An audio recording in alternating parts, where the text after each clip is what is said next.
What's up, guys? Welcome back to the channel. Today I've got something new from iFlight. This is the Mach R5 Sport Edition. It is an analog 6S quad. It has a 3-up stack in here with a separate VTX that should go all the way up to 600 milliwatt. My first flight today, we're going to take it out and fly it in a big open field with a lot of tree cover. And then the next flight, we're gonna do some proximity flying after that. So just do some parking lot ripping and general cruising around on this 6S 1300. But it's been a while since we had an iFlight quad on the channel. It has this little piece you can take off the back. Once you take off this piece off the back, and this is what I'm talking about, that tucked in antenna back here. The back pops up just like that and you have access to your flight controller, which is pretty cool. I will go over some of the specs in this a little bit after the flight test and show you guys what this quad's all about. Let's go ahead and rip some packs. And after that, I'll give you my final opinion and thoughts on the new Mach R5 from iFlight. Let me set the record straight for a minute. Hate, I get it, say it with them. I don't give a f, I'm cool with it. Play and peep the fans with them. Yeah, they gon' remember mine. Yeah. You are not it already, he an outlaw getting off when he calls envy. Hit the peanut gallery, they all jelly. Yeah, they gon' remember mine. Yeah, we let them say what they gon' say about us. That ain't nothing, I ain't bothered, not a problem. Haters hate, another day in dollar. Keep your money, rather have you pay the homage. Delay the profit, we go freeway on it. Yeah, the real one, not the copper. If you need reminded, holla at your Siri, ask who I'm. You can find them on the app. Yeah, they call me Peaky Blinders. You bet your bottom dollar, I'm a classic. 64 Impala, me, I been the plug. Plead the fifth when the name it get brought up. Real legend never die. Still with the business, you should probably let it lie. Side 4 and 9, that's Korea suicide. Tell her one time, forever in my prime. They remember my name. Yeah. They gon' remember my. Yeah. I've been making y'all believe they remember my name. We ain't not the same, no. Real since day one and I ain't gon' change up. Remember my name.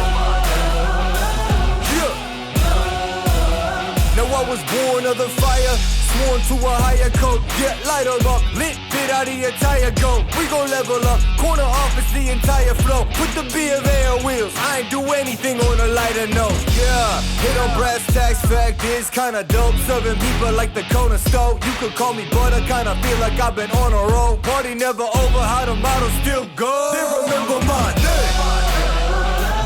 Yeah, they gon' remember my.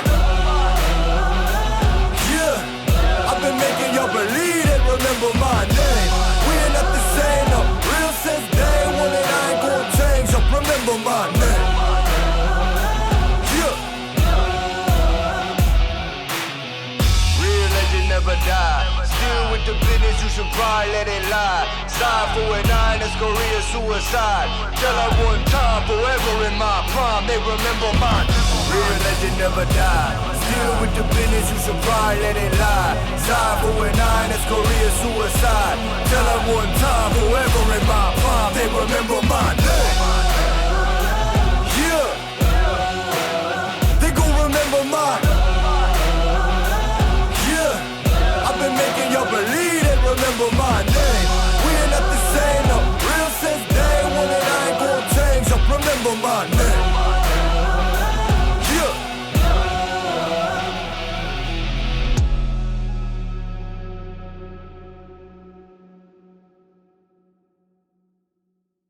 All right, so that made my hands shake. When I was coming back for a landing, I just put it in angle mode and I was flying back over to the car. I noticed that I felt like my hands were trembling because of the high speed that I could get close to the ground and how quickly this thing will turn around and stop and change direction. I mean, for FPV racing, I'm not an FPV racer, but I know that these guys are trying to whip around the edge of gates and change directions really quickly. I think it'll do more than I'm able to make it do, which is kind of great. So if you're a racer, this is a bind and fly that you can buy off the shelf and pretty much set up your radio and Betaflight and your goggles and go out and start, you know, competing in your local races. That's pretty cool. And I flew it, everything stock out of the box as usual, Nazgul props and everything. So let's go back to the bench. I'll put it on the scale for you, and I'll show you all the cool stuff and the features that it has.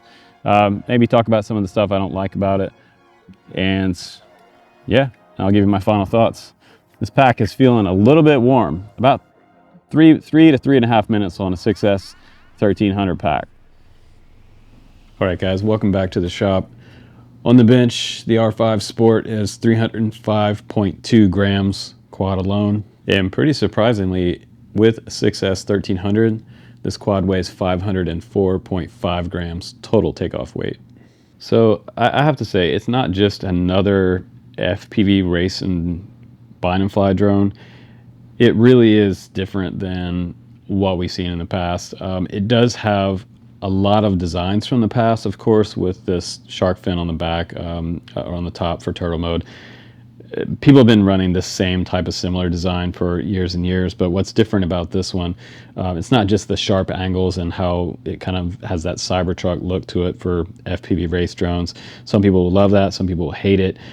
If you're someone that's just flying it around, like learning how to fly FPV racing style, then go ahead and keep that canopy on for now while you're training. And then you can move up to, if you're getting really, really good and you're winning races and you're reducing weight, if you're one of those people that wants like at least amount of weight possible on your quad, you're likely going to be building your own. But if you're not, if you want to mod this one to the hills, you can get this Mach 5 Sport Top Plate kit, and that will allow you to strip this down even further. So yeah, and so this is the shark fin kit. So don't confuse that with the shark fin kit. This is the Sport Top Plate kit, which basically removes all of this off the top and just allows you to put a TPU mount on the front, removing, once you get that off with the 2 bolts in the front, that's all that holds it on. You've got this part for the very back for your diamond antenna, which is underneath the canopy back here, mounts in there. A couple more pieces for your Immortal T right here, as well as your shark fin.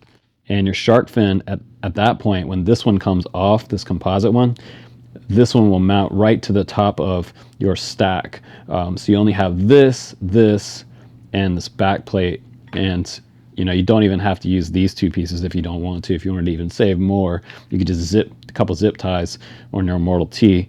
And so there you would have a really stripped down version, and even lighter version of what, you know, the retail look is. So that's kind of cool that, you know, iFlight knows FPV racing. If you look at some of their videos, some of the races they have in China just rival a lot of the things we do here in the US. They're always having competitions in China. I'm constantly seeing on my Facebook, they're always doing new races and competitions. It's awesome. So if you release this bolt in the very back, this is pretty cool. This comes off, okay? And then we lift that up and we got a convertible pop top. That's pretty cool. So you have access to your stack. We've got the diamond antenna coming from your Blitz VTX. This one can run up to 600 milliwatt. It has an MMCX connector on the side here, and they even have a little bit of glue over top of that connection. And that's pretty cool to me because FPV racing, the worst thing that can happen while you're on the course is you just do a slight bump or you smack a gate a little bit and your IPEX connector pops off. That's the smaller connector for guys who don't know what that is. A lot of people prefer the MMCX connector. It's much beefier and it just doesn't pop off like the smaller IPEX. So for FPV racing, that's pretty key right there. And I also like, this is a 3-up stack. This is a 55 amp ESCs down here. Those are the Blitz ESCs. And we have the flight controller just above that. You've got your USB-C port on this side right here, which is nice that it's USB-C. I've got my TBS Nano up front right here, easily accessible for binding up. Use your bamboo skewer and bind it up. Mini Immortal T here. A little bit of 3M battery bumper right there. There's a little bit of exposure for the bolts here, which I wish this maybe would have came further a little bit more so you get less battery wear right here. Because I know at certain points and certain maybe hard landings, you're going to kind of rub your battery on some of these bolts. but you could put something just maybe over top of them, but it's probably going to be fine. You also notice that this frame, you know, I was talking about lightening it up before with the sport top plate kit, this stuff. This is a really thinly designed frame. The bottom plate at parts here, this top part looks about 3 mil. The bottom plate here looks around 2 mil. So they really did lighten up a lot of this, and they cut out a lot of carbon on the inside of this bottom plate, reduced the size of it and the size of the arms. They didn't reduce the thickness, but they did from side to side here. So this is probably going to be around, I'd say 4 to 5 mil. And then underneath each motor, we've only got 3 bolts on here. I've seen people do that in FPV racing for years. I've also seen people only run 2 bolts to reduce even a couple more grams. Every single gram counts when you're doing FPV racing. We've got a capacitor back here. We've got a short, little tiny bit of wire going over to the XT60 right here. So they even reduced more weight by cutting the length of the cable in half. Normally you'd have it coming out the back right here. So that's another weight reduction, which is cool. Your antenna wire coming from your VTX to your little diamond dome right here is pretty cool. Your 5.8 antenna is encased inside this dome. And this is one of the reasons why, you know, the range is reduced on this, even at like 400 milliwatt, because it's kind of tucked down to the quad, closer to the RF, underneath the canopy. It's not sticking way out off the top like a long-range FPV drone, but these are meant to fly close in, and that's why they've tucked it in. And they've also added extra protection around it in those hardest crashes. So you really have 2 to 3 layers of protection here. You have the canopy itself, you have this snap plate which comes over top of the diamond cover. And if I just pull back on that a little bit, check this out, I can take this off. So if you damaged your antenna somehow and you needed to put another one on there pretty quick, you could just pull that off and pop a new one on there. So for FPV racing guys, that quick fix is nice. So then once we put the new antenna on there, if you have a backup, you just snap this back down and you're ready to go. And up in the front is the race cam from iFlight. It's an iFlight branded race cam camera on here, running 5.8 analog. It does have about 35-degree tilt here. It's on a vertical mounted stack, and it's also a smaller made camera. You'll notice that this is like a micro nano cam, so it's about half the size of your typical FPV freestyle analog camera. Also, again, reducing weight for an FPV racing type of quad. I think one of my favorite things about it is this little quick release on the back. It just goes on like that, twists again, and I mean, being able to access the stack that quickly is kind of nice. Again, like I said, like before, like it would be cool if there was a little hole in the side of this canopy to get to the USB-C port, but then again, being able to access it that quick, I guess it doesn't really matter. It just keeps things, sticks and branches and scraggle and dust and everything else out of there. And those motors that we ran today, those are the Zing 2207 2050 kV motors, and they appear to be pretty nicely made. They have beautiful copper coils on the inside and that blue anodized aluminum on that top plate. And for today's flight test, I kept it stock like I told you guys at the field. The Nazgul R5 V2 props, or the 5-inch props that we ran today, they seem to have a pretty wide chord near the center and a pretty sharp tapered tip at the end. It has a lot of thrust right in the center of the prop with a kind of a quiet sound until you hit the really high end of the throttle on 6S. People are going to be hearing this quad from way away, so if you're worried about Karens, this quad rips and it does attract people's attention. So, I mean, overall, it's a great choice for an off-the-shelf type of bind and fly FPV racing drone. If you're someone who just wants to fly fast, you don't want to have DJI on board, you want to fly analog, you have analog goggles, and maybe you're someone who's just getting into FPV racing, or you're inspired to fly like the fastest FPV pilots in the world, you can definitely start here. I would stand by this one, and I would give it 2 thumbs up. And I'm not being biased about this because I have an educated opinion on the subject of FPV drones. And I'm basing that on like a beginner's entry level into FPV racing. I'm not saying this is going to beat, you know, the top FPV racing quad out there that some guy has custom built. And I'm just saying, like, off the shelf for beginners to learn the sport of FPV racing. And without companies like iFlight and GEP RC, this this hobby would be a lot smaller without all the money. Whoever the investors are that put the money into FPV for iFlight and GEP RC, we should consider ourselves lucky for that, because all of the money is moving to industrial and things like Ukraine right now. So the fact that we still have 5-inch quads coming out, like, I am very thankful for that. Honestly, very thankful. So I want to say thanks to iFlight for sending this one out for a review. I had a fun time flying it. It is like a supercar. It is ridiculously fast. It's faster than I can even fly. And I've been flying for a while, but I'm not an FPV racing guy. I enjoy like mild freestyle. And I do like to go fast as well. So I did take some chances with it today. I didn't stuff it in the ground, which means a lot. It's a huge testament to the tune, because you guys know that I go hard on stuff on this channel, and I break stuff all the time. I'm super hard on gear, because I don't know, I'm a video guy. I'm just rough with electronics.